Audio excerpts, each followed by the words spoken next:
오늘 함께 나눌 하나님 말씀은 로마서 1장 21절, 22절 말씀입니다. 하나님을 알되 하나님을 영화롭게도 아니하며 감사하지도 아니하고 오히려 그 생각이 허망하여지며 미련한 마음이 어두워졌나니 스스로 지혜 있다 하나 어리석게 되어. 아멘. 우리가 함께 로마서를 통해서 구원이 무엇인가, 그리고 복음이 무엇인가, 그리고 우리가 하나님을 향한 믿음은 무엇인가 하는 것에 대한 성경적인 본질, 그 구체적인 내용을 함께 살펴보고 있습니다. 오늘은 우리들이요, 구원이 무엇인가 하는 부분을 이야기할 텐데, 우리들의 신앙생활을 자가 진단할 수 있는 그런 기준이 좀 되었으면 좋겠습니다.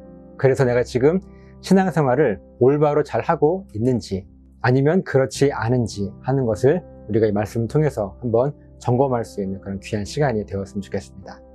함께 말씀으로 들어가시죠. 자, 먼저 이 구원이 무엇인가에 대해서 우리가 분명히 알 필요가 있습니다. 구원. 흔히 우리들은요, 예수님을 믿고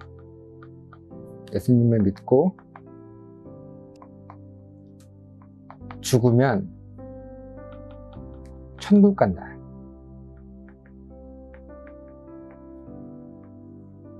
우리가 흔히 이것을 구원이라고 생각을 합니다. 물론 이 말씀이 틀린 이야기는 아닙니다. 그런데 이것이 구원에 대한 이 본질은 아닐 수 있어요. 본질이라고 하는 것이 무엇인가 하면 성경에서 말하는 구원을 이야기하는 것이죠. 자, 그러면 이 구원의 본질은 무엇일까요? 이 내용이 사실 어렵지 않은 내용인데요. 보세요. 그냥 말 그대로 생각하면 되는 거예요. 구원은요, 죽음을 생명으로 바꾸는 것입니다. 자, 질문 드립니다. 우리가 죽음의 문제를 해결해야 돼요. 그래야 구원받거든요. 그러면 이 죽음의 문제를 어떻게 해결하겠습니까?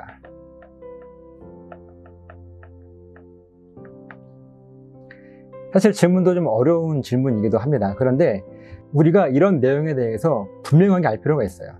자, 죽음을 어떻게 해결할 것인가? 그리고 우리는 이 죽음을 해결할 때 구원을 얻게 되는 것입니다. 자, 한번 어린아이와 같은 마음으로 생각해 보세요. 죽음을 어떻게 해결하겠어요? 제가 한번 답을 말씀드리겠습니다. 죽음을 해결하는 것은요, 죽음을 지워요. 그리고 그 안에 다시 생명을 불어넣습니다. 그러면 이 죽음이 해결되는 거예요. 자, 방금 말씀드린 이 설명이 여러분들 들으시기에 어떠십니까? 어려워요? 쉬워요? 아니면 어이가 없으십니까? 하나님께서 우리들에게 구원을 말씀하실 때, 그래, 구원은 죽음을 생명으로 바꾸는 거야.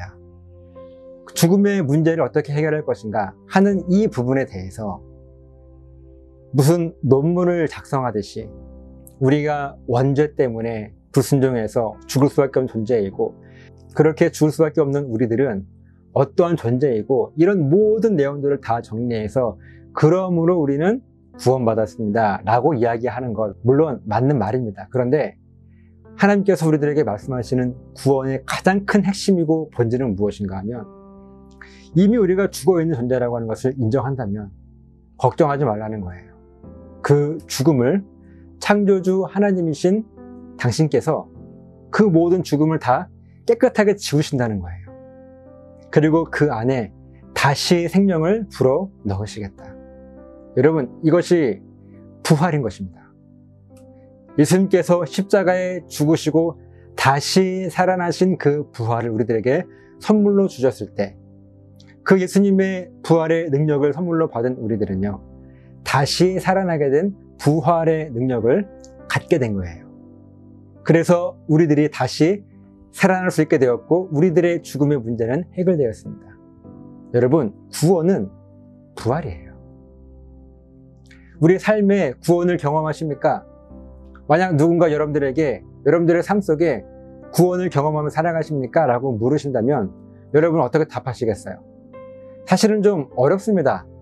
좀 추상적으로 들릴 수도 있어요. 그런데요, 구원이 죽음을 없애고 생명을 다시 불어 넣어주는 그것이 구원인 것을 고백하는 사람들은요, 내 삶 속에 있는 모든 죽음의 문제가 하나님께서 우리들에게 주신 그 부활의 능력으로 우리의 모든 죽음은 생명으로 바뀔 것이다 라는 그 고백을 가지고, 내가 아픈 것도 죽음이잖아요. 그 모든 아픔도 약 먹어서 낫는 게 아니라, 물론 약 먹어서 낫죠. 그런데 그것까지도 다시 회복시키시는 분은 하나님이시지 라고 고백할 수 있는 그 믿음의 고백, 이미 부활을 경험하는 것입니다. 혹은 내 마음 가운데 고난과 속상한 마음과 그런 어두운 마음들이 있습니다. 그런데 거기서 낙심하거나 넘어지는 것이 아니라, 나의 이 죽음의 상태, 고난과 역경과 그 환난과 시험거리 안에서도 그 죽음의 상태로 머무는 것이 아니라, 나를 다시 살려주실 하나님의 부활의 능력이 나에게 있지 라고 고백하며 살아가는 그 사람이 누리게 되는 회복과 부활의 경험들, 이것이 우리들이 구원을 경험하는 간증이 되는 것입니다. 여러분, 구원은요, 복잡하지 않습니다.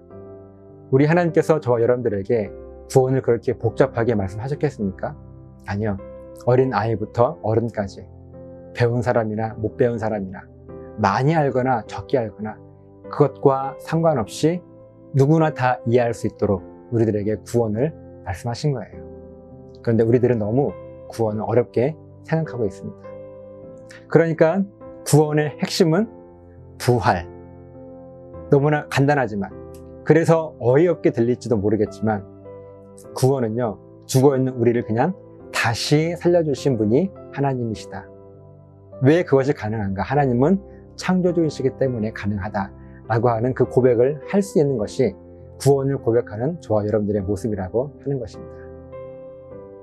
자, 그러니까 이 구원은요, 죽은 우리들이 다시 살아나게 되어지는 것, 결국은 부활의 능력을 믿는 것이 구원이에요. 그리고 구원이 부활이다 라고 하는 것을 믿는 것이 바로 믿음입니다. 자, 이제 21절 말씀을 보면, 보세요. 하나님을 알되,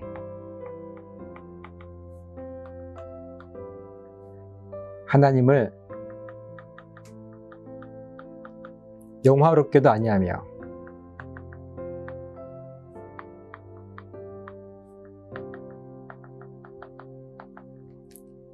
감사하지도 아니하고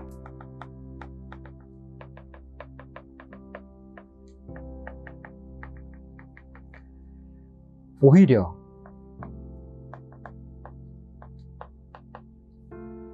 그 생각이 허망하여지며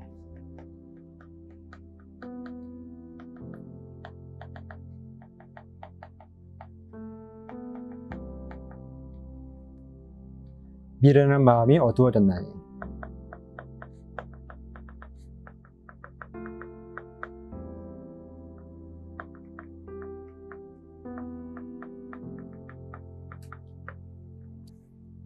늘 말씀드리지만 글씨가 조금 엉망인데요, 제가 막 쓰는 게 아니라 저는 열심히 잘 쓰고 있는 거예요. 그런데 글씨가 이렇습니다. 여러분 이해해 주시고 말씀의 그 내용의 본질에 집중해 주시길 부탁을 드립니다. 자, 지금부터 여러분의 신앙생활을요, 한번 진단해 보는 것입니다. 내용 하나하나를 보시면서 내 모습은 어떻지 하는 것들을 한번 점검해 보았으면 좋겠어요. 방금 말씀드린 것처럼 구원은요, 바로 부활이에요. 그러니까 구원은 다시 살아남, 이 구원에 대한 핵심적인 것들을 알고 이 말씀을 보아야 할 것입니다.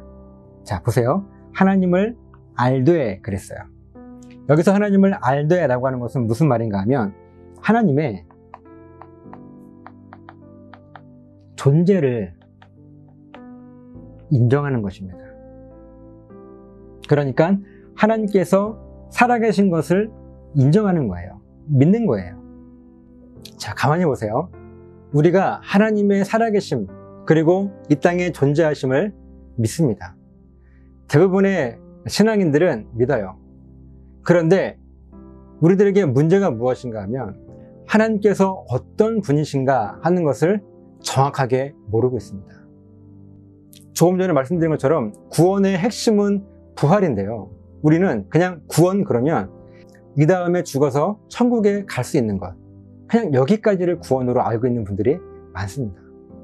그런데 그 구원의 핵심에는 방금 말씀드린 것처럼 부활, 다시 살아남이 구원의 핵심인 거예요. 그러니까 지금 바울이 저와 여러분들에게 하고 있는 말씀은 무엇인가 하면 하나님을 알기는 아는 거예요. 그러니까 하나님의 존재를 인정하는 것입니다. 그런데 하나님께서 어떤 분이신지 우리가 고백하지 못하고 살아가는 것을 지금 지적하는 거예요. 그래서 하나님을 알되 하면서 그 다음 내용을 이어가는 것입니다. 함께 또 보겠습니다. 자, 이제 하나님을 알되 하나님의 존재를 인정하지만 하나님이 어떤 분이신지 정확하게 모르고 살아가는 우리들이 왜 그런가 하는 것을 말씀하고 계시는데, 하나님을 영화롭게도 아니하며, 이것은요 방금 말씀드린 것처럼 나를 다시 살려주신 분, 이분이 하나님이십니다 라고 고백하지 않는 거예요. 자, 지금 바울이 말씀하고 있는 하나님을 영화롭게도 아니하며 라고 하는 이 이야기는요, 우리가 찬양을 뜨겁게 하고 기도를 뜨겁게 하고 이렇게 하지 않아서 하나님을 영화롭게 하지 않는다라는 이야기가 아니라, 우리가 살아가면서 나의 모든 죽음을 생명으로 바꾸신 분이 하나님이십니다 라고 고백하는 이 고백이 우리 삶 속에 고백되어지지 않는다면 우리는 하나님을 영화롭게 아니하는 것입니다. 그러니까 구원의 핵심을 고백하지 않는 삶을 이야기하는 거예요. 자, 이어지는 말씀은 감사하지도 아니하고, 볼까요? 감사하지도 아니하고 하는 이 말은요, 내가 누구인지를 고백하지 않는 것입니다. 앞에 하나님을 영화롭게도 아니하며 라고 하는 것은 우리가 하나님을 고백하지 못하는 거고요, 감사하지도 아니하고 하는 이것은요, 내가 누구인지를 모르는 거예요. 아니, 고백하지 않고 살아가는 것입니다. 그러니까 하나님을 영화롭게도 아니하며 감사하지도 아니하고 하는 이 말은요, 하나님이 나를 다시 살려주신 부활의 능력을 선물로 주신 분, 그 하나님으로 고백하지 못하고 그렇게 구원받은 존재가 나지 라고 고백하지 못하는 것이 감사하지도 아니하고 라고 하는 말씀의 의미인 거예요. 그 신앙 고백, 여러분, 이것이 하나님을 영화롭게 하는 것이고 그러니까 감사하며 살아가는 삶이라고 하는 것입니다. 지금 바울이 이야기하는 것은 너의 삶에 하나님이 누구신지 고백하지 못하고 하나님을 안다고 말은 하지만 정작 너의 삶 속에 하나님이 누구신지 고백하지 못하고 있다면, 그리고 네가 누구인지를 정확히 모르고 살아간다면 그것은 안 되는 것 아니냐 라고 말씀하시는 것이 오늘 본문의 내용이에요. 한번 여러분들의 신앙생활 한번 진단해 보십시오.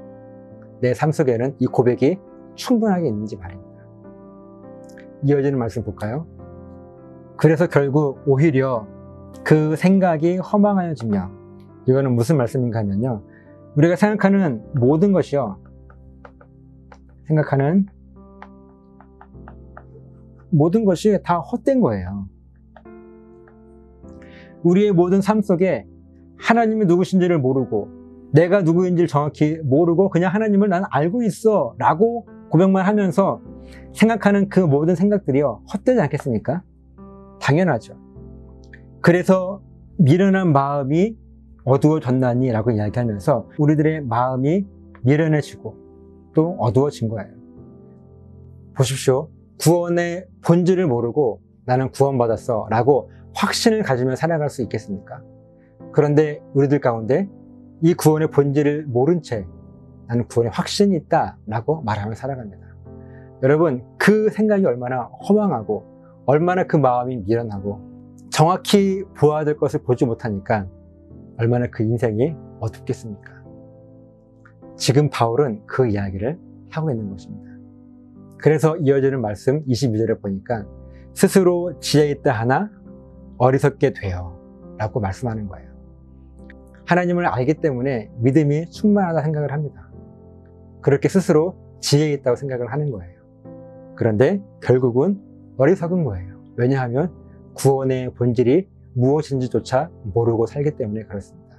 차라리 하나님을 모르고 살았더라면 그냥 이 부분에서 자유할 수 있지 않겠습니까? 하나님을 알기 때문에 해야 될 것, 하지 말아야 될 것, 이것은 분명히 알고 있는 거예요. 그러니까 거기에 우리들의 삶이 매여서 답답한 것입니다. 그런데 본질을 깨닫게 되면, 말씀의 참 뜻을 알게 되면 우리는 그 진리 안에서 자유로울 수 있는 거예요. 그것이요, 하나님께서 우리들에게 주시는 참된 지혜이고 자유인 것을 믿으시고, 오늘 저와 여러분들이 이 말씀을 통해서 우리들의 신앙생활을 진단해서 우리의 삶 가운데 하나님을 향한, 그리고 내가 누구인지 그 정체성을 분명하게 고백할 수 있는 복된 삶이 저와 여러분들에게 있으시기를 예수님의 이름으로 부탁을 드립니다.